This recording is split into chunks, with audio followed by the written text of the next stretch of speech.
Hi everybody. Now that the new version of the iPad operating system is out, called 6.0, we have a new feature we get to use, and it's called Guided Access. Guided Access allows you to lock the iPad so that the student can't leave the application they're working on. So to get started learning how to use this, we have to go to the Settings. We're tapping Settings, and we're making sure on the left that the General tab is selected, and we're going to scroll up. We're scrolling up to where it says Accessibility. And here in Accessibility you will see a section that's new called Learning, and under that, Guided Access. And you can see that it's off. It comes turned off by default, so we're going to turn it on. Once we turn it on, we have to set up a passcode, because that's how we turn it on and turn it off in a way that the student can't. I'm going to simply set it as 1, 2, 3, 4. Re-enter it as 1, 2, 3, 4. You might choose something a little more complex. We also have the ability to turn on a feature here that while the iPad is in guided access mode, we can still put the screen to sleep. I'm going to leave that off because I think it adds a little layer of complication that we don't really need. But now we're going to just head back out, and we're going to open an application to show you how this works. And I'm going to simply use a new one that some of you all may be interested in, called Next Dollar Up.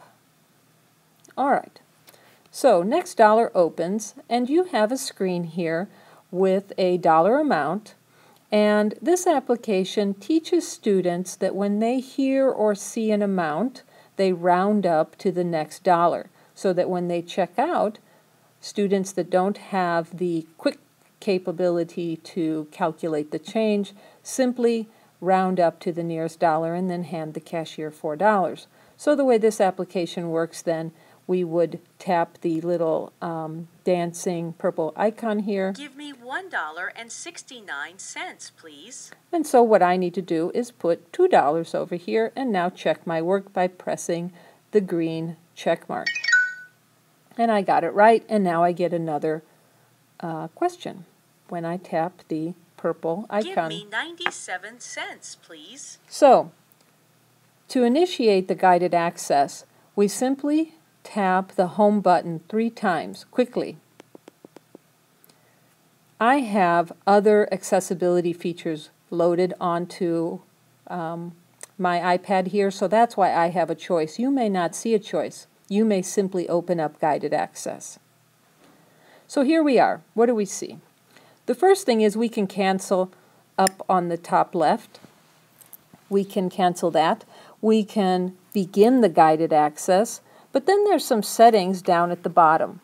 We have our hardware buttons that are currently set to always off, meaning that if the student presses the home button or the power button or the volume button, none of those things are going to function.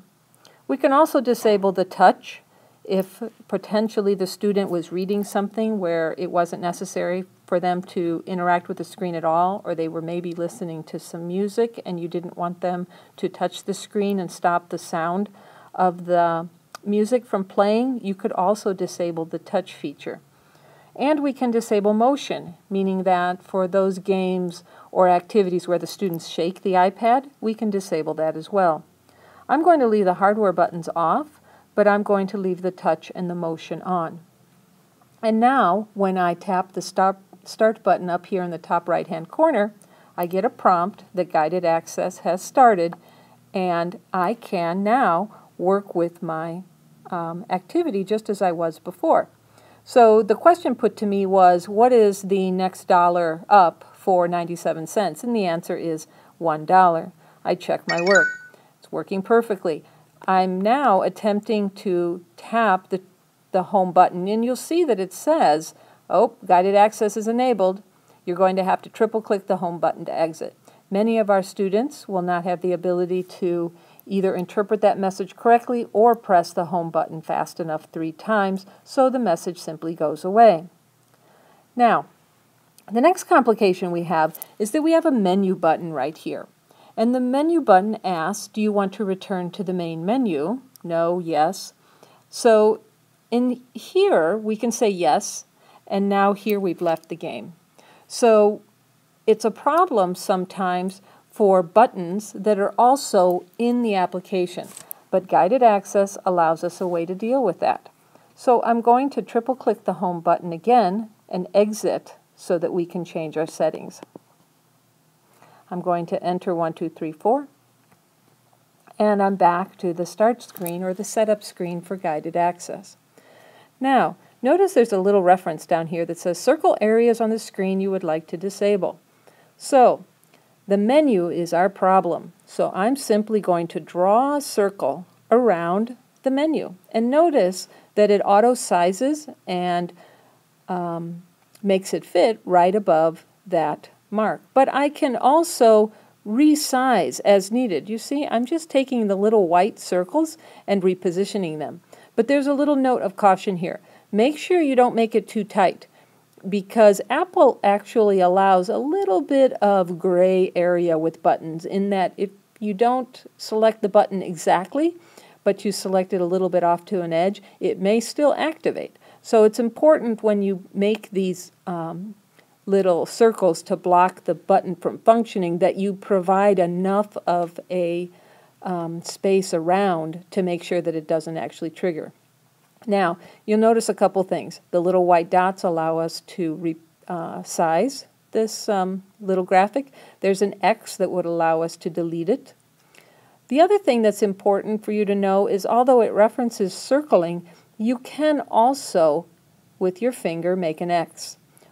Convert that into a rectangle or some other four-sided graphic. And that's helpful for things where the round doesn't really work or it ends up being too large.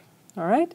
So now I'm going to delete the one that was the little rectangle there. Now I'm going to resume guided access up here in the top right-hand corner. Again, I'm prompted that guided access has begun.